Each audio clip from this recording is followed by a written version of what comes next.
દૂધસાગર ડેરીમાં અશોક ચૌધરીનો ફરી દબદબો જોવા મળ્યો તો માણસાના પૂર્વ ધારાસભ્ય અમિત ચૌધરીની પણ ડેરીમાં એન્ટ્રી થઈ છે। 5 વર્ષની બીજી ટર્મમાં અશોક ચૌધરીની પેનલ બિનહરીફ ચૂંટાતા મોટી સફળતા મળી। ભાજપે આપેલા મેન્ડેટવાળા તમામ ઉમેદવાર બિનહરીફ જાહેર થયા।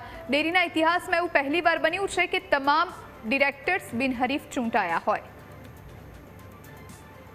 મહેસાણા જિલ્લા દૂધ ઉત્પાદક સંઘ લિમિટેડના નિયામક મંડળની જે ચૂંટણી યોજાવાની હતી એ ચૂંટણીમાં એ પ્રક્રિયામાં જેણે ભાગ લીધો અને બધા લોકો પશુપાલકના તમામ સમાજના લોકોએ ઉમેદવારી પત્રો ભર્યા છે અને તમામ લોકોએ ભારતીય જનતા પાર્ટી પર વિશ્વાસ મૂક્યો અને અશોકભાઈના શાસન ઉપર વહીવટ ઉપર વિશ્વાસ મૂક્યો અને બધાએ એમ કીધું કે પાર્ટી જે નક્કી કરે તે એ અમારા ઉમેદવાર અને તમામ ઉમેદવારો જેટલા ઉમેદવારો હતા બધા જ ઉમેદવારો કોઈ એકનું નામ લઉં અને કોઈનું રહી જાય એવું આપણે નથી કરવું। તમામ ઉમેદવારોએ પોતે સ્વેચ્છાએ રાજીનામા આપ્યા।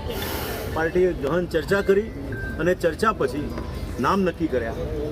દૂધસાગર ડેરીને મોટી કરીએ, દૂધસાગર ડેરીના ખેડૂતને સુખી કરીએ અને સ્વર્ગસ્થ માનસીભાઈ સાહેબનું મોતીભાઈ સાહેબનું જે સપનું હતું ને આજે જ્યારે મોદી સાહેબ 2047ની અંદર આપણા આઝાદીને 100 વર્ષ થવાના છે એ વખતે આપણું ભારત કેવું હશે, આપણું ભારત કેવું સમૃદ્ધ બનશે એ ચિંતા જ્યારે સાહેબ કરી રહ્યા હોય તો આપણે બધા નરેન્દ્રભાઈના સપના સાકાર કરવા માટે આ યજ્ઞમાં સહભાગી બનીએ।